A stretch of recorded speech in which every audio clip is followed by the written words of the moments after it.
Để móc mẫu ghim cài áo này, mình sử dụng len như trên màn hình cùng với kim móc có kích thước là 2.5 mm và một cái phôi ghim như thế này. Rồi bây giờ chúng ta sẽ cùng nhau móc mẫu này nha.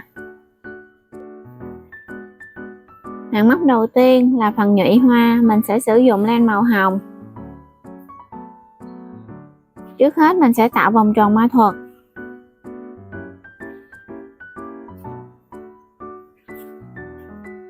Mình lấy mũi đầu tiên. Sau đó mình sẽ móc vào vòng tròn ma thuật này là 8 mũi đơn. 1 2 3 4 5 6 7 và 8. Mình sẽ rút vòng tròn mã thuật này lại và móc một mũi dời kết hàng vào mũi đầu tiên. Ở hàng móc thứ hai, mình sẽ lên một bính và ở đây mình sẽ móc vào cái chân đầu tiên này là một mũi bắp. Mũi bắp sẽ thực hiện như sau, là mình sẽ lấy len như thế này và đưa qua chân móc, kéo lên một lần, kéo lên lần thứ hai, kéo lên lần thứ ba, lần thứ tư và kéo lên lần thứ 5. Sau đó mình sẽ kéo hết len qua các mũi này như vậy. Rồi mình sẽ móc một mũi bính để kết lại. Như vậy là mình vừa thực hiện xong một mũi bắp. Qua chân tiếp theo mình tiếp tục thực hiện một mũi bắp nữa, kéo lên lần thứ nhất, kéo lên lần thứ hai, kéo lên lần thứ ba, kéo lên lần thứ tư và kéo lên lần thứ 5. Sau đó là mình sẽ kéo một mũi len qua hết các chân móc này và móc một mũi bính để kết lại. Chúng ta sẽ thực hiện lần lượt 8 mũi bắp để hết hàng thứ hai này.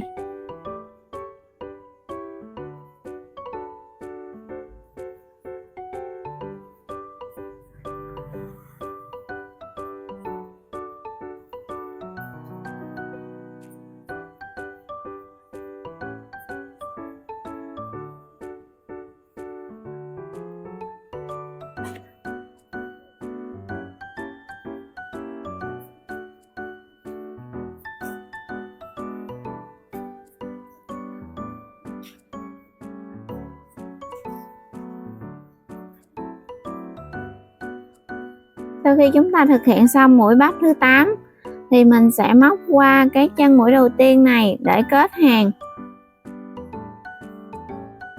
Và mình kéo một đoạn len ra, sau đó là mình sẽ cắt len.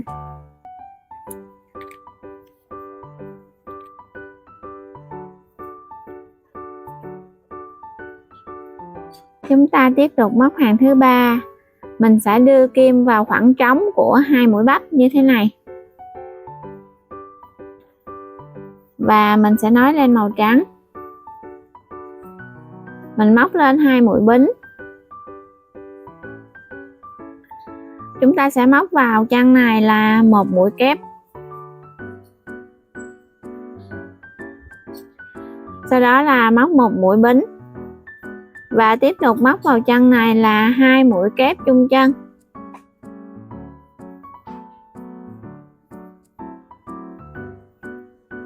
Qua khoảng trống tiếp theo, đây chỗ này, và mình sẽ móc vào đây là một cụm là 2 mũi kép chung chân.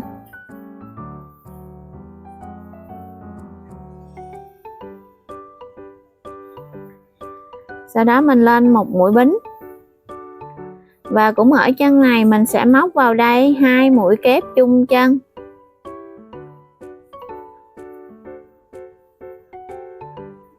Mọi người có thể thấy là mỗi một cụm móc như thế này mình sẽ tạo được một cánh hoa. Ở đây mình đã tạo được 2 cánh hoa rồi. Bây giờ mình sẽ lặp lại cụm móc vừa rồi là cụm móc 2 mũi kép chung chân, 1 bính và 2 mũi kép chung chân. Mình sẽ lặp lại nó 5 lần nữa.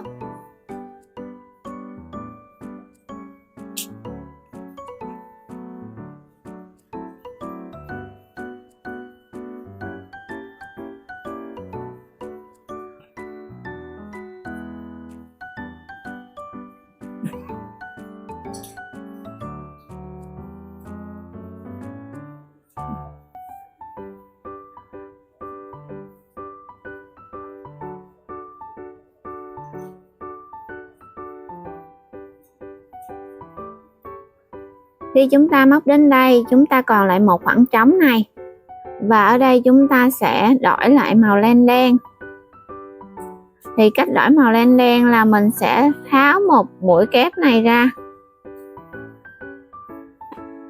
Rồi, mình sẽ móc lại. Mình móc lại nửa của mũi kép như thế này. Khi còn lại 2 dây trên kim như thế này, mình sẽ đổi qua màu len đen.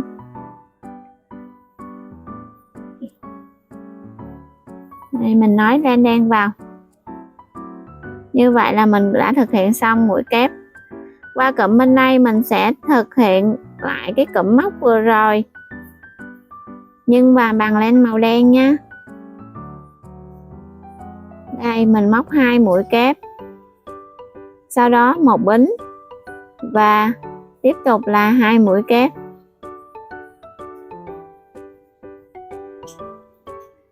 Và khi đến mũi kép cuối cùng này, khi còn lại 2 dây trên kim như thế này, mình lại đổi qua màu trắng.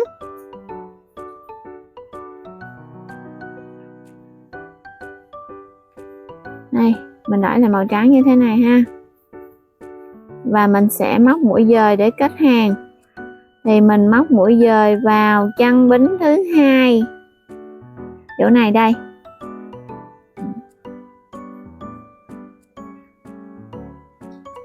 Đồng thời mình sẽ thực hiện việc dời mũi móc vào cái khoảng trống ở giữa cánh hoa này. Mình sẽ đưa kim móc vào chân móc kế bên này, móc một mũi dời. Sau đó đưa kim móc vào khoảng trống, móc một mũi dời. Như vậy là mình đã thực hiện việc dời kim móc đi. Chúng ta tiếp tục móc hàng thứ tư. Mình lên 2 mũi bính. Và ở khoảng trống này mình móc vào đây 1 mũi kép. Sau đó mình sẽ móc lên 2 mũi bính. Và cùng ở cái khoảng trống này mình lại móc vào đây là 2 mũi kép chung chân. Như vậy là mình cũng thực hiện được một cánh hoa. Và mình sẽ đi qua cái khoảng trống của cái cánh hoa thứ 2 này. Và mình móc một cụm là 2 mũi kép chung chân.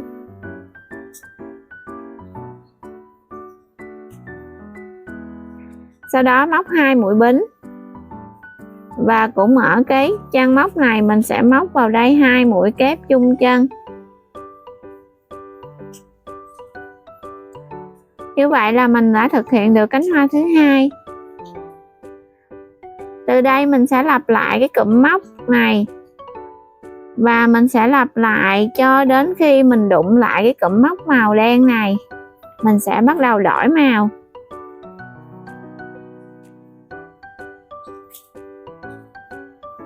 Đây mình đã thực hiện là 2 mũi kép chung chân, móc 2 bính và lặp lại 2 mũi kép chung chân.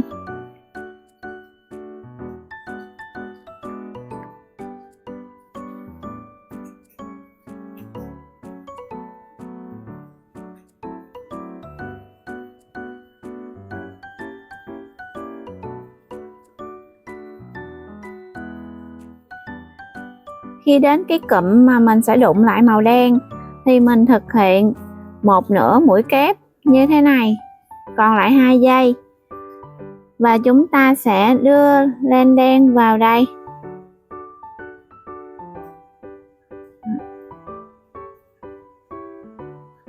Như thế này ha. Và mình sẽ móc vào giữa của cái cụm đen này một cái cụm móc y như vừa rồi, 2 mũi kép, và mình móc 2 mũi bính. Tiếp tục ở chân đó mình sẽ móc 2 mũi kép. Và chú ý đến mũi kép thứ hai này, khi còn lại 2 dây len trên kim như thế này, mình lại đổi lại màu trắng. Và mình thực hiện mũi dời để kết hàng. Đây, mọi người có thể thấy về mặt bên trái của nó như thế này đây. Sau khi thực hiện dời kết hàng, mình lại tiếp tục thực hiện các thao tác để mà dời kim.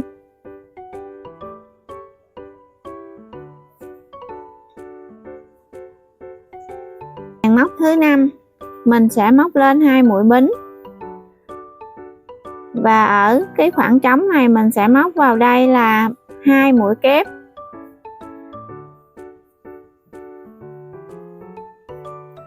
Sau đó mình móc 1 mũi bính. Và cũng ở cùng cái chân móc này mình sẽ móc vào đây là 3 mũi kép.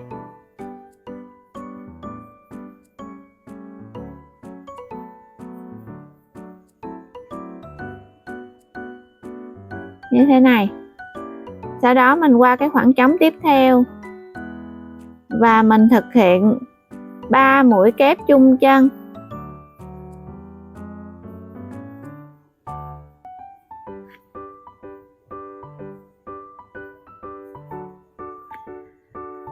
Móc một mũi bính. Và tiếp tục ở chân móc này chúng ta móc tiếp 3 mũi kép chung chân.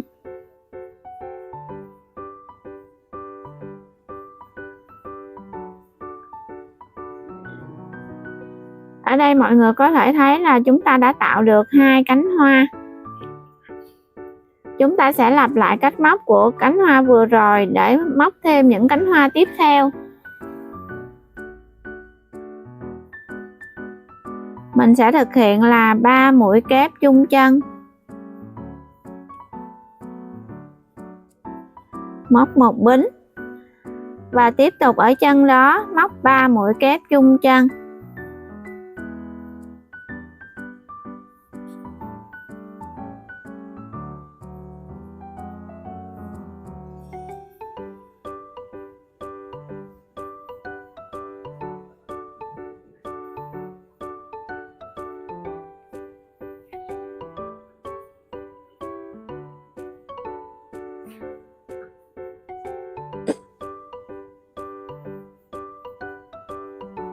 Ta đến cái cụm móc mà đụng với màu đen này, thì ở mũi kép cuối cùng này mình sẽ giữ như thế này để đổi lên màu đen.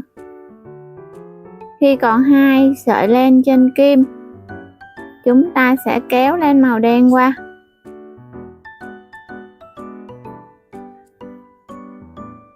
Và mình sẽ qua khoảng trống của cái cánh hoa màu đen này và mình thực hiện cái cụm móc vừa rồi là 3 mũi kép chung chân.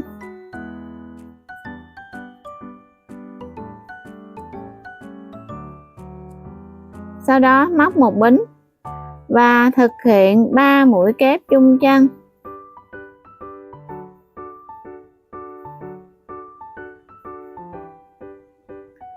Ở đây mọi người cái mũi kép cuối cùng này nè, mọi người sẽ không có đổi len trắng nữa mà mọi người sẽ móc nó bình thường. Và qua đây mình sẽ kết hàng qua chân bính thứ hai như thế này. Sau đó mình sẽ lật về phía bề trái này và mình cắt len trắng đi. Lát nữa mình sẽ giấu len sau.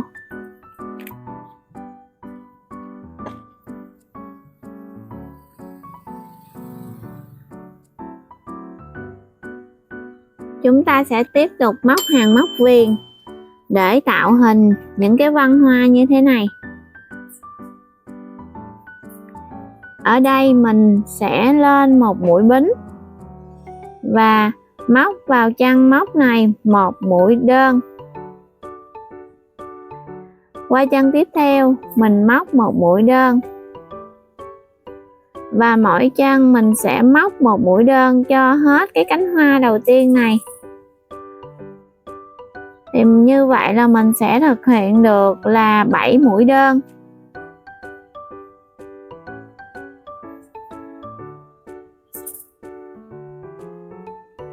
Đây, mọi người sẽ thấy là mình móc được 7 mũi đơn. 1, 2, 3, 4, 5, 6, 7. Tiếp theo, mình sẽ móc vào cái khoảng trống này một mũi dời. Và mình sẽ xoay cái hoa như thế này. Các bạn vẫn giữ len màu đen như thế ha. Mình đưa kim xuống khoảng trống này và mình móc lên một mũi dời, là mũi dời thứ hai. Sau đó mình sẽ đưa xuống cái chân chỗ này đây, mình móc tiếp một mũi dời là 3, và đưa kim xuống kéo len lên một mũi dời nữa 4,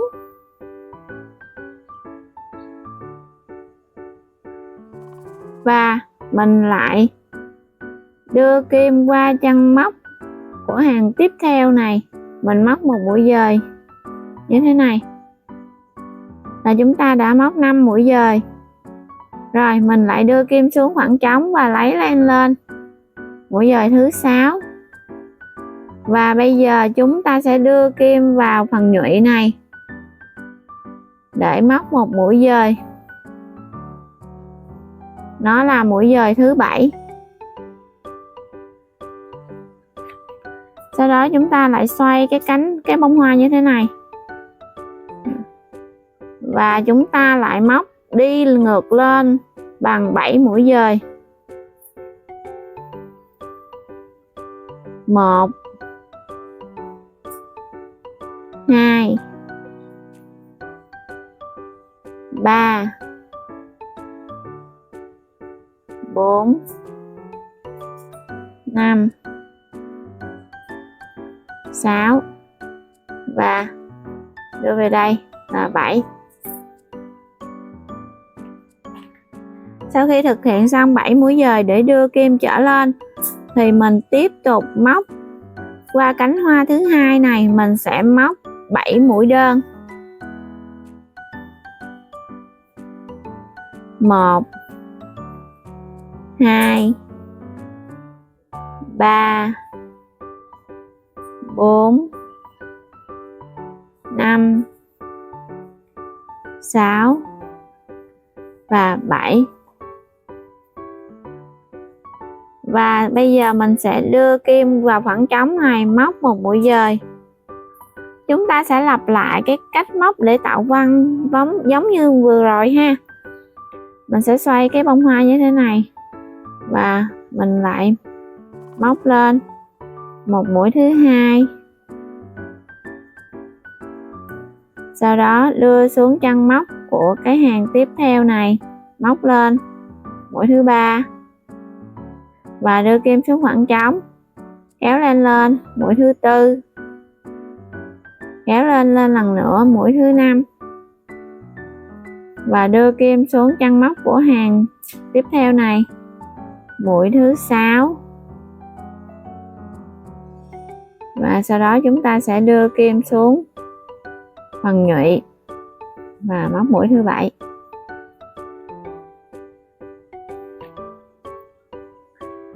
Sau đó quay cánh hoa lại và bây giờ chúng ta sẽ đi ngược lên.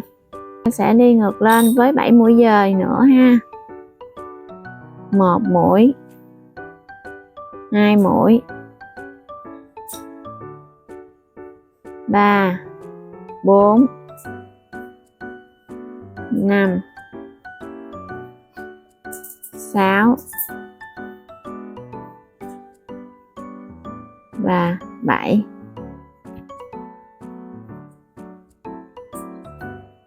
Sau đó lại lặp lại cái móc ở cái phần viền đỉnh của cái bông hoa là 7 mũi đơn như thế này.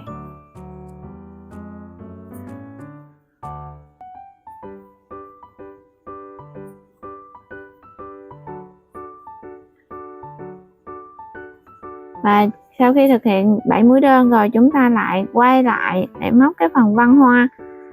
Thì ở đây mọi người có thể căn chỉnh tùy theo tay móc, không nhất thiết là phải đúng 7 mũi dời ha. Mình cứ móc như thế nào mà mình thấy nó thoải mái và vừa vặn là được.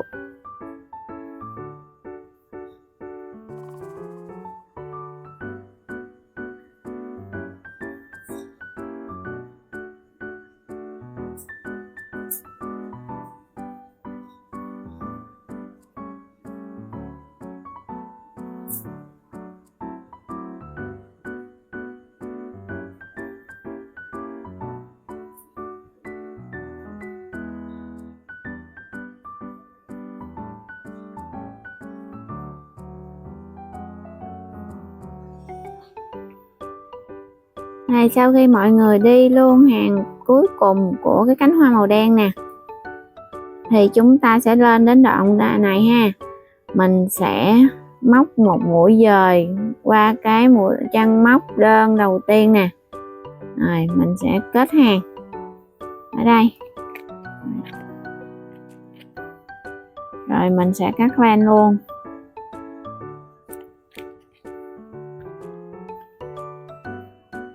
Rồi chúng ta sẽ tiến hành là giấu những cái đoạn len thừa vào bên trong các mũi móc.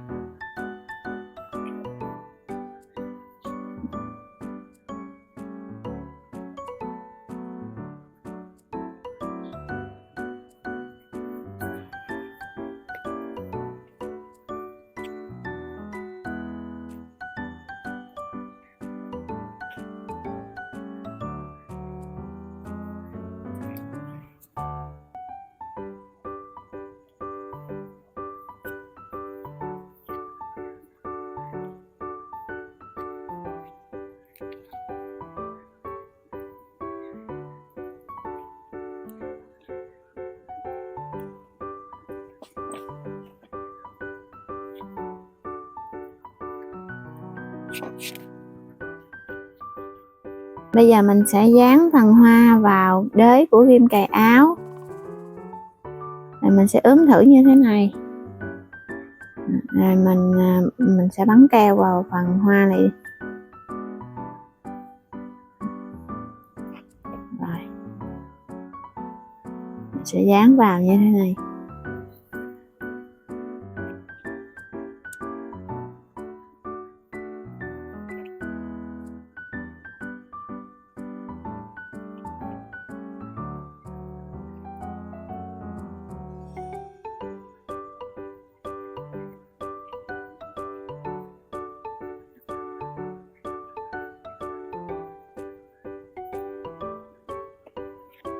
Chúng ta đã cùng nhau móc xong mẫu ghim cài hình hoa cúc để trang trí áo hoặc là túi xách. Nếu thấy video có ích, mong rằng các bạn hãy cho mình xin một lượt like và một lượt đăng ký kênh để ủng hộ bọn mình. Cảm ơn các bạn đã xem hết video. Hẹn gặp lại các bạn trong những video tiếp theo. Bye bye!